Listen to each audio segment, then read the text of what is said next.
Come on. There we go, StreamYard. It's music time. Where's the canned rock music? Ask and you shall receive. There we are. It's that familiar sound. Yes, we're back. Those dulcet tones. We're here. We go. We're it's almost Monday. Live. Wait, we are live, mate. And not live on tape. Live. You got to be a child of the 90s to get that one live on tape. Especially because no one uses tape anymore. Tape is dead. Is it live or is it Memorex? Oh, gosh, that's a deep cut. Yeah, cassettes are actually collectible now. I get LPs being collectible, but I got to draw the line at cassettes. Like, my daughter's into vinyl. Like she wants everything vinyl. She's got an LP player and everything in her room. But I didn't see the cassettes becoming collectibles. Well, the Denver Broncos have collected quarterbacks, Mace, and one of those is Zach Wilson. Why is Wilson perhaps the player with the most to prove during OTAs coming up this next few weeks? Well, he's got a chance to make himself into at least a short-time starter in the NFL. And yes, Bo Nix is the person in whom all hopes at the quarterback position rest right now. However, that doesn't mean that there isn't curiosity and hope for Zach Wilson to harness that talent that made him a first-round pick 3 years ago and show some flashes. It may not be for a starting role for the long term here, but it may make him a viable quarterback and give him a chance at a fresh start. And like you had there in the slide at the top of the show, it's football rehab, as John Elway once said. Well, and if you're Zach Wilson, how great do you feel now? You know what I mean? And God bless, I love Robert Saleh, but he never wanted him. That combination was never going to work. And it's the combination of the coach and the quarterback. So now you can learn from Sean Payton. Zach Wilson has to be over the moon excited today. I would think so. And of course, OTAs get underway Tuesday. So that's when the rubber will start to meet the road for Zach Wilson. But he's also got a great advantage coming in here because he steps into a situation where if he's equal with Jarrett Stidham, he may end up coming out ahead because Jarrett Stidham can be cut and there's $5 million of salary cap savings. So Jarrett Stidham's got a lot on the line as well. But for Zach Wilson, this is an opportunity here to effectively restart your career while you're still really young. And if we talk about skill set from these quarterbacks in this competition, Mace, like Wilson and that arm, you know, he can scoot, he can run, but Wilson and that arm, he's going to have those wow throws. So if you're a guy like Jarrett Stidham, you better be sure and you better be sharp because I'm sure Wilson will have some dazzling plays. It maybe not the most consistent and he's got football rehab to do, but imagine going up against that skill set. Nix has got the supercomputer. Wilson's got that arm. Stidham, you know, and Stidham may be the first quarterback up. He may not be the first quarterback up. I think he actually will be the first quarterback up. I think incumbency may have some relevance here in terms of getting that first snap. Of course, here's the thing, Cecil. We're not going to see that first snap because the glimpse we're going to get in all likelihood is going to be 3 days in. So it'll be interesting to see how the disbursement of repetitions looks then and what Sean Payton has in play. Is it a two-way competition with the veterans and then Bo Nix is just kind of learning? It was interesting, Cease, by cutting Ben DiNucci, they did clear a path for whoever the third quarterback is to get as many reps during OTAs as the 1 and the 2. Last year, those third reps were split between Ben DiNucci and Jarrett Garantano. DiNucci's no longer there anymore. So whoever's working with the threes is going to get a full workload. But is it going to be Bo Nix every day with Zach Wilson and Jarrett Stidham going back and forth? Or are you going to move them around? Is it going to be like a snake draft almost? Or maybe you're going – bad example is snake draft because then somebody's always the 2. What I'm thinking is how they do tiebreakers in the NFL draft, where if you have 3 teams tied, the team that wins the tiebreaker picks, has the first pick in the first round. And then it cycles back to where they've got the last pick of the 3 in the next round, and then the second pick, and then back up to the first pick. And maybe that's how, if you want to get everyone some first team reps, maybe that's how you do it day by day. Yeah, either that or Rochambeau, right? Rock, paper, scissors. Here we go. Let's see but then what they do. You might be a loser at that. By the way, okay, I had never heard of Rochambeau before I moved to Colorado. You didn't watch South Park? Yeah, play a little Rochambeau. I didn't remember the reference from then, and maybe that's the whole thing. Like down south, we just called it rock paper scissors, right? And I moved out here, and someone said Rochambeau. I'm like, what the heck is Rochambeau? Now, how do you spell it? Is it Rocheambeau, or is it Roshambo, as in Bo Nix? I don't know. As in Bo Nix, or as in Rambo? And let's go, Bo. And that's the thing, Mace. You mentioned the incumbency of Jarrett Stidham. I'm okay with that. I'm not going to lose my mind if we're out there on Thursday, and you and I will be out there on Thursday to watch the full practice. Like, if it's Bo Nix as the third quarterback, the Patriots began their OTAs, and Drake May was the number 3. I don't care.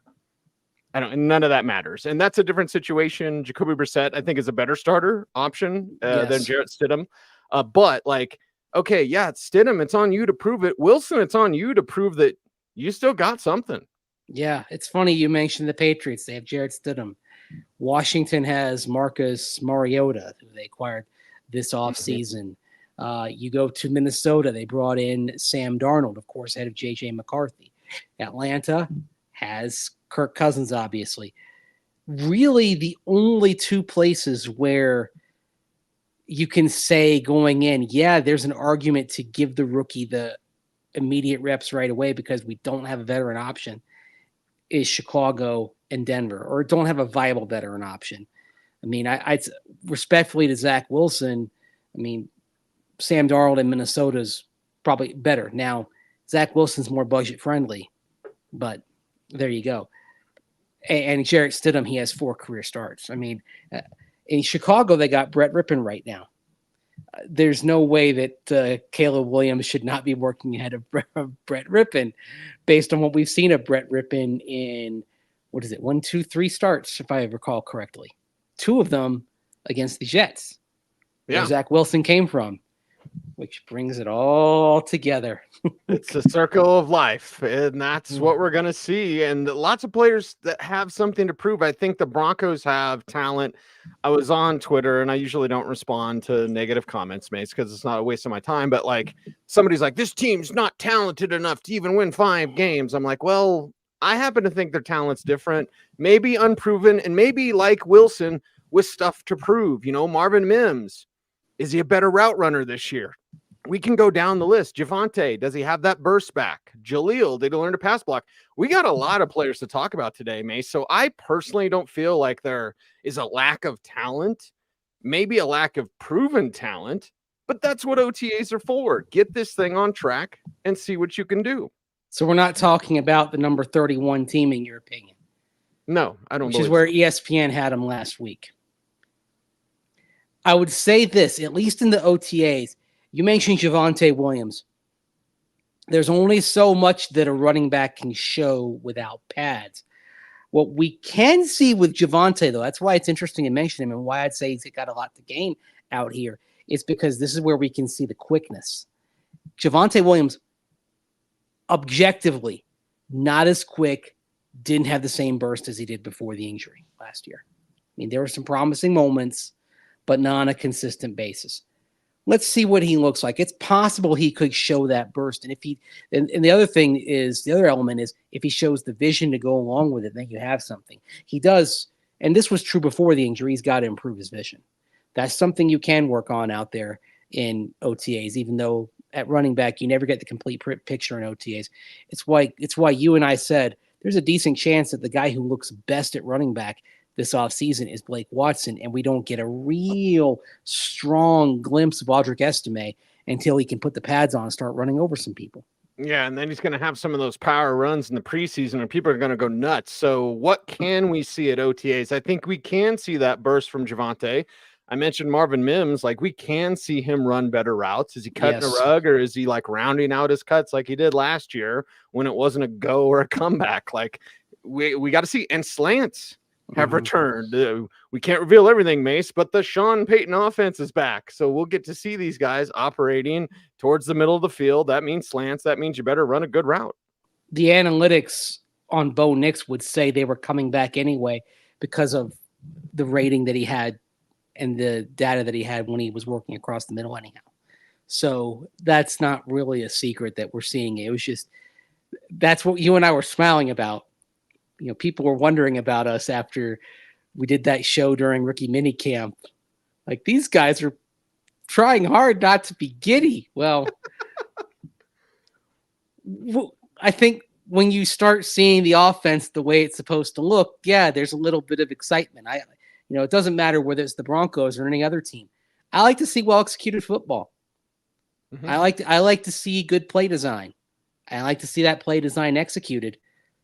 We saw some of that at OTAs, and it was looking like the Sean Payton offense, the Payton offense that for most of his time in New Orleans was one that I think by and large was admired around the league. And yes, as we learned from Kenny Dillingham, the offensive coordinator at Oregon, now the head coach at Arizona State, flat out copied, right? Elements of it. Oh, I like that. We're going to take that, put it into our offense. That's the kind of scheme it was, is that that others wanted to capture it. Now we see glimpses of it here. It's like, okay, bring it on. Maybe the mediocre to bad offense of the last 6 years, maybe that's coming to an end. And actually, nice. I mean, the offense, respectfully to Gary Kubiak, it wasn't that great during his 2 years on the job as head coach. Broncos won a Super Bowl, but the offense wasn't the reason. So right. You got to go back a decade for the last time you had a really exciting offense around here. I'm not saying it gets there overnight, but could we be talking about the offense being a plus in 25? Yeah, I think so. Well, what is one word that has not been used enough in society? To me, Mace, it's poppycock. I don't know where the poppycock came from of people saying Sean Payton's offense was outdated. Did you catch any of that last year? Because I did, and I immediately wrote it off because I was like, you don't know football if you're saying Sean Payton's offense is outdated. Yeah, I think part of it was the reaction to, okay, 2 years without Drew Brees, and it's been mortal. But I would offer this. That first year without Drew Brees, when they started off the season with Jameis Winston at quarterback, looked pretty dadgum efficient to me, what they were doing in New Orleans. Mm-hmm. Not quite as high octane, but it was getting results. It was balanced. There was a bit more on the ground. It was definitely keeping Jameis Winston within himself, but it was working. It was only when you started having a draw from more of the bottom of the deck, Trevor Siemian for a bit, and then later on Ian Book briefly, and then trying to wring something out of Taysom Hill, that you saw the cracks. And then you go back last year, in spite of Russell Wilson not being a good fit for it, the Broncos offense was better. It did improve. Yes. I'll even go back to Drew Brees before he was done. Like, Brees fell off. You could tell, and he wasn't going to challenge you deep. Mm-hmm. Remember they were bringing how to work with that. Remember in 2020 they would bring in Jameis for the Hail Marys. Yeah, exactly. Because by that point Drew didn't have the arm anymore for it. Yeah, so everyone could squat on everything. So it was really playing with him in limited space, and Sean Payton made it work. Yeah. So we're going to see to a point. There was a ceiling to it. Right. Because and as we learned, the ceiling was divisional round in 2020. Like the last year they went beyond that was 2018, and I could say probably 2018 was the last time it really looked the way it was supposed to with Drew Brees and the Saints. They won the division the following 2 years, but it was definitely coming back to earth in terms of what they could do vertically. And the thing is, you don't have to have a cannon to go vertical. You just have to have a decent arm, a decent pro quality arm. Bo Nix doesn't have the cannon that some other quarterbacks have. Look, to go back to the start of the show, I think Zach Wilson may have the most impressive throw at any training camp practice. If you go out there, watch training camp at Sinclair Health Training Center in a little over 2 months, you may walk away saying, man, Zach Wilson had the best throw of the day. But in the aggregate, Bo Nix is probably going to look better unless Zach Wilson has taken a major leap and found some consistency, because that's always been what's lacking with Zach Wilson is consistency. You can put together a great highlight tape of Zach Wilson throws from his time with the Jets. Mm-hmm. It's there. Like, and I saw someone put together a highlight clip from what he did last year, and you look at the highlights, you're like, okay, yeah, that's why he was the number 2 overall pick. But the body of work then doesn't reflect that. It's getting him to be consistent. That's where you're going to find out whether if he can do that, then he becomes a viable quarterback again, even though he's very much plan B. You know, Bo Nix, even though his first name starts with B, is plan A. Yes, he is plan A. And think of all the resources that all these quarterbacks have now. We usually talk about it with Bo Nix, but Wilson's going to get some Carmichael love, some Davis Webb love, right? Joe Lombardi out there doing his thing. Like, you've got all these resources for these quarterbacks. And yeah, Wilson is not plan A, but he can change plans, right? Mm-hmm. I think that's all of us. That's a good message for life. Like, hey, you don't like where you're at, change it. Change your mind. Can Jarrett Stidham change any minds? Sean Payton told us at the coaches' breakfast that he's not made that final decision. I think you have, Mace. Payton has not. So the answer is yes. It's about whether you can see him going to another level based on the glimpse that you get out here. He'll have the advantage of it being his second year in the scheme. Would not at all surprise me if we come back from practice on Thursday saying, hey, we thought Stidham looked the best. But then what is it like a week later, 2 weeks later, 3 weeks later at minicamp?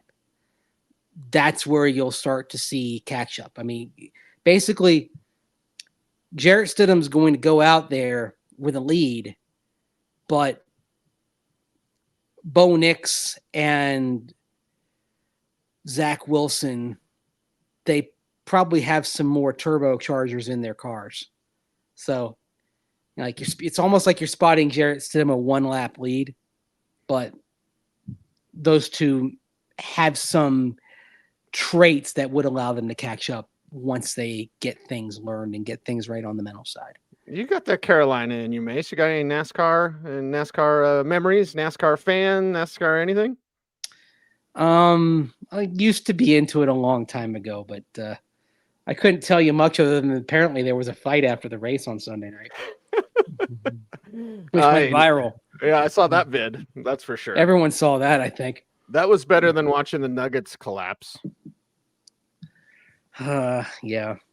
Hey, schedules are opened up now, Mace. So, yeah, I actually someone brought it up to me on social media last night that they were just excited for the Broncos now, and I said, "Yep, 112 days left until the regular season opener. Now it's 111 until Seattle, and even less than that until training camp." I think we'll probably get the actual final dates on training camp being open to fans here probably in a month or so, maybe a little bit longer than that. But I mean, we're probably, it's probably just a little bit over 2 months now until the Broncos practice. I mean, so we're 4 months through the off season. If you say the off season started when the Broncos season ended, right? We're 2/3 of the way there until it's to me training camp is the start of the season. Always is. That's the kind of joke. That's when my life ends, and it becomes a football life again. Yes, football life with Andrew Mason. Although I think it's a football life year round for you and I that we're doing this show 5 days a week. Okay, so we mentioned Javonte, we mentioned Stidham, we mentioned Zach Wilson. We're gonna have to do the defense on tomorrow's show. Okay, my God, we got a ton to talk about. Okay, well then on the offensive side, you also mentioned Marvin Mims Jr.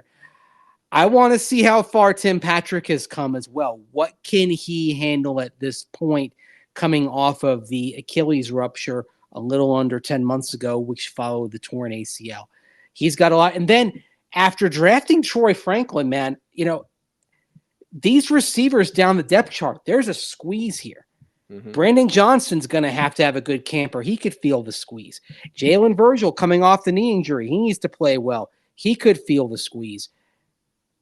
But the other side of that is if they come out at OTAs and they do well and Courtland Sutton still isn't out there, do they give themselves an opportunity to maybe say, okay, is Sutton redundant a bit because of what we have elsewhere on the roster? Right. And I think that you bringing that up, Mace, leads me to the conversation that I wanted to get into before we wrap up today's show. Can anyone usher themselves out the door? You brought up Jarrett Stidham. Like, Sean Payton wants to see more of Jarrett Stidham. You and I don't. But can Stidham essentially and Wilson outplay him? And then in these few weeks, think how critical this is, dude. I'm getting chills. You can't see him because of my hoodie. These next few weeks, decisions are going to be made that we may not know until August. They may make the decision to have Wilson as the backup. They may make the decision on Sutton if Tim Patrick's out there balling out and Brandon Johnson's out there balling out. So I think this is everyone. Oh, you guys are excited about practice. Yeah, because the future is unfolding right in front of us. This is all part of the body of work. Even though pads reveal more, this is still all part of the equation. I think you can have guys play their way off the roster, but another thing that's worth considering is players playing their way on into a new area, which is basically the kickoff is a new type of scenario and requires maybe a different type of player than it used to. Maybe because you have it's a shorter area for a run up to cover. You're not talking about corners. You're talking about maybe more safeties, linebackers, bigger receivers, running backs. Do you go heavier at other positions? So it's not just that players may play their way off the roster. It's that the evolution of the back end of the roster and how it's built may force some decisions that would be different than they would be in previous years. And RJ has it nailed. That's perfect. You can't make the team in May, but you can get cut in May. It's off of an old baseball expression where they would say, you can't make the World Series in April, but you can lose it. There you go. There you go. Scott saying they got a plan of getting 90 down to 53, and that takes time. And that begins coming up tomorrow. And for me, Mace, we didn't bring up Greg Dulcich. That's why we're doing a defensive show tomorrow, because Dulcich. We could do an entire show on Dulcich. Maybe we should. Yeah, honestly, maybe that's our Wednesday if you want. Yeah, maybe that's. I don't know if we do. Maybe today is not the 2 Orange and Blue Today show edition day, but maybe tomorrow is. Maybe Wednesday is. Yes. I think Thursday is definitely going to be, even though you got radio, man. You've had 8 OBTs in a row now with today's live show because we did 7 shows last week. Is this show just becoming 7 days a week? It seems like. I think, yeah. Other than July, when hopefully we're able to enjoy a little bit of rest, but there's just so much to say, man. So much to say about players that have stuff to prove. We're not going to get to Greg Dulcich today. Yeah. Think about that. Yeah, that's true. And he may lead off my column. So you can read more about that at denversports.com when I get it finished, because I got to work on that. I've also got radio tonight myself. You got radio Wednesday and Thursday. I've got tonight and tomorrow. So, all right. Yeah. Jose says you can do position shows. We are actually doing position preview shows. We will. That's coming up for kind of July-ish after minicamp. The real big, actual full position shows. That's part of our run up into camp. We've got, there's Bronco downtime, but we're year round here. This is a shop where we don't. This is a shop that doesn't shut down. We may put some stuff in the can early, but we don't shut down. Yeah, yeah. And RJ says, "Pace yourself." We will. Yeah. Yes. It's good to be back. Good to be live today, by the way. I know. It is. Nate says, "Make it an hour podcast." YouTube doesn't like that. If you don't notice, we do what the YouTube algorithm likes. So, and you know what the YouTube algorithm likes, Mace? They like when you help us out. Like when you like when you comment, like when you share, like when you subscribe, and like when you hit that notification bell, so that you never miss vid. That's right. He's Like, Andrew wow. Mason. I can't believe we got it. Anyway. Oh, we're back. Good OTAs times. starting tomorrow. More Orange Blue today. Defensive show, dulcet show, preview show, shows after show. We're going to be out there. All the mini camp action, all the OTA action that you can shake a stick at. We're going to be there bringing you the best Broncos coverage that is on YouTube, radio, TV, doesn't matter. OBT owns. And we appreciate you very much for participating. He's Andrew Mason. You follow him on all the socials at Mace Denver. I don't have a stick to shake. I'll shake my Apple TV remote. You know what I'll shake? Show me. It's all about him, man. Oh, right there. Number somebody, 10. by the way, somebody today on Twitter sent me a direct message that had the Bo Nix nameplate upside down. I'm going to post the picture on social media here. There you go. That's what I'll Nix. shake. So, Yes. hey, we'll get it done. That's right. He's Mace. I'm Cease. OBT is a BFD. Until next time, stay tuned and would you please? Hey. There we go. Stay frosty.